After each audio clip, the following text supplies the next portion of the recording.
guess that's my problem because I overanalyze things. I worry a lot, and yeah. You caught us right in the middle of a conversation. So, welcome to a bit of a snippet on how to train students that are in a little bit of distress. Just a quick one here. Ezekiel is here. Hello. Hello.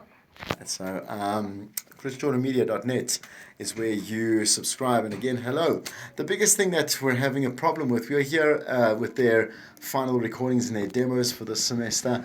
We're very excited about what we're going to get out of them. But Ezekiel just asked me now, you have a problem with creativity? Yeah, coming up with content. I feel like it's hard. It's not for. I feel like it's not for me.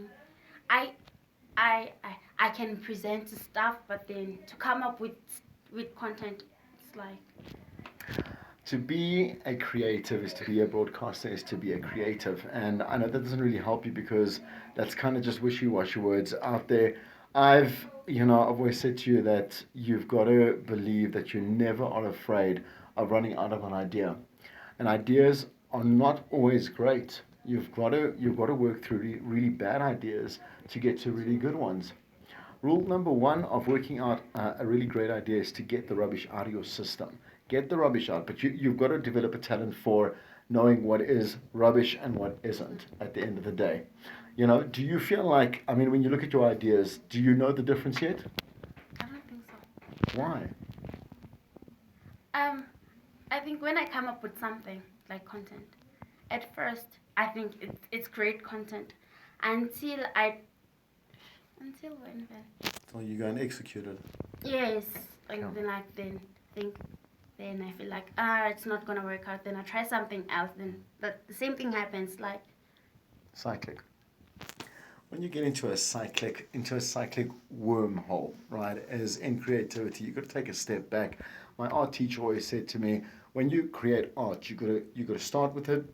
You've got to take a step back if you feel like you're too close to it, and you got to look at the bigger picture of it. You really do, and maybe if you need to give it a day or so, if you got the time, give it a day or so. Come back to the content that you've come up with and see whether or not it immediately stands out as being bad or not, because you'll get in your gut. I call it the radio gut. We'll do a bit of a segment on that later on. But you've got to sit back. You've got to look at it from like a piece of art and say to yourself, listen, yeah, that's where the blemish is. That's where it doesn't stand out well. That's where it doesn't sound great. What you did is great. In other words, you've got to sit back. You've got to try it on different people as well. So they will respond to you. Respond and ask them, like, are the questions great? Are they interested? Do they want to engage? Do they find the topics that you're talking about interesting at all? So that will tell you first. And if you want a personal opinion, people work in different ways. You can get a complete stranger or someone that's really close to you, but I wouldn't get someone in between, because these two people will tell you the truth. They will immediately. And I think that's really a big thing to understand. Is like, if you're starting out with your content, normally a bit later you really gain a bit of skill for it, but and you can tell the difference. Again, this is going to be great, this is going to work, this is not going to work, whatever it may be. In the beginning, you've got to give it a trial run. I get what you're saying. We'll be back with more.